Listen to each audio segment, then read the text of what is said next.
Hi friends, welcome to AK trading. இப்போ நம்ம bank Nifty பற்றி பார்க்க போகிறோம். அது நாளைக்கு எக்ஸ்பிரி.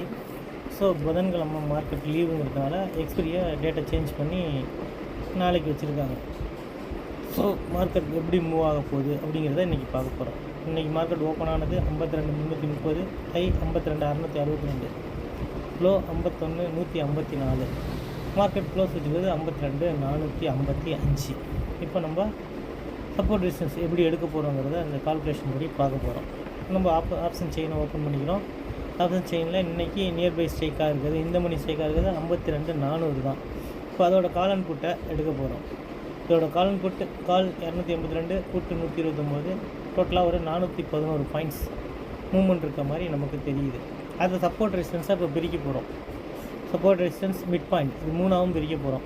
நமக்கு சப்போர்ட் ரெசிஸ்டன்ஸ் ஒன்றா இருக்க போகிறது 52,682, அதே மாதிரி ரெசிஸ்டன்ஸ் 2ஆக இருக்க போகிறது 52,811. இது ரெண்டையும் நம்ம ரெட் கலரில் ட்ராப் பண்ண போகிறோம். ட்ராப் பண்ணி அதுக்கு தகுந்த மாதிரி நம்ம மூவ்மெண்ட் கொடுக்கறதுக்காக. ஸோ சப்போர்ட் 1 or 2 வந்து நம்ம க்ரீன் கலரில் ட்ராப் பண்ணிக்க போகிறோம். எதுக்குன்னா நம்ம புரிதலுக்காக தான். நமக்கு சப்போர்ட் ரெசிஸ்டன்ஸ் 2 வந்து 2 பிரேக் பண்ணிச்சுன்னா நம்ம சப்போர்ட்டுக்காக அந்த இடத்துல போய் நம்ம எடுத்தோம்னா நமக்கு கால் ஆப்ஷன்ஸ் கொஞ்சம் சீப்பாக கிடைக்கும். அதே மாதிரி சப்போர்ட்டில் வந்து ரிவர்ஸ் எடுத்துச்சுன்னா புட் ஆப்ஷன் எடுக்கிறதுக்கு கொஞ்சம் சீப்பாக இருக்கும். அதுக்காக தான் நம்ம இதை பார்த்து நம்ம ட்ராப் பண்ணுறோம். ஸோ இது ரெண்டுக்கு மிட் பாயிண்ட்டாக நம்ம ட்ராப் பண்ணுறது 52,476. அந்த மிட் பாயிண்ட் வந்து ப்ளூ கலரில் ட்ராப் பண்ணிக்க போகிறோம். இதுக்கப்புறம் மார்க்கெட் ஓப்பன் தான் நமக்கு ரொம்ப முக்கியம்.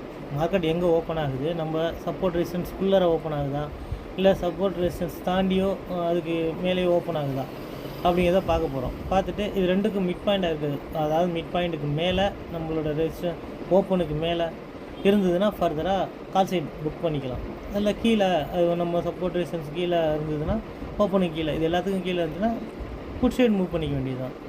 புட் சைடு மூவ் பண்ணி சப்போர்ட் 1 வரைக்கும் நம்ம பார்த்துட்டு அப்புறம் கால் சைடு மூவ் பண்ணோம். இதுக்காக தான் நம்ம இந்த ட்ராப்பே பண்ணுறோம். அதை பார்த்து ரொம்ப கேர்ஃபுல்லாக ட்ரேட் பண்ணிக்கலாம்.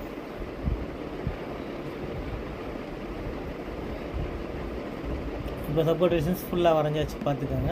இது எதுக்காக இப்போ நம்ம இந்த சார்ட்டோடு நான் எடுத்து போகிறேன்னா நாளைக்கு உங்களுக்கு இதை பற்றின டீட்டெயில் கொடுக்கறதுக்காக தான். சப்போர்ட் ரெசிஸ்டன்ஸ் எவ்வளோ பர்ஃபெக்டாக ஒர்க் பண்ணுது அப்படிங்கிறத நம்ம எடுக்கிறதுக்காக தான் இப்போ இன்றைக்கி இந்த பதிவே போட்டிருக்கேன். ஓகே ஃப்ரெண்ட்ஸ், இதை நல்லா வாட்ச் பண்ணிக்கோங்க. அவ்வளோதான் இந்த வீடியோ பிடிச்சிருந்தால் லைக் பண்ணுங்கள், ஷேர் பண்ணுங்கள், கமெண்ட் பண்ணுங்கள். இதன்படி ட்ராப் பண்ணி ரொம்ப கரெக்டாக ப்ரீமியத்தை எடுத்து பழகிக்கணும். நன்றி, வணக்கம்.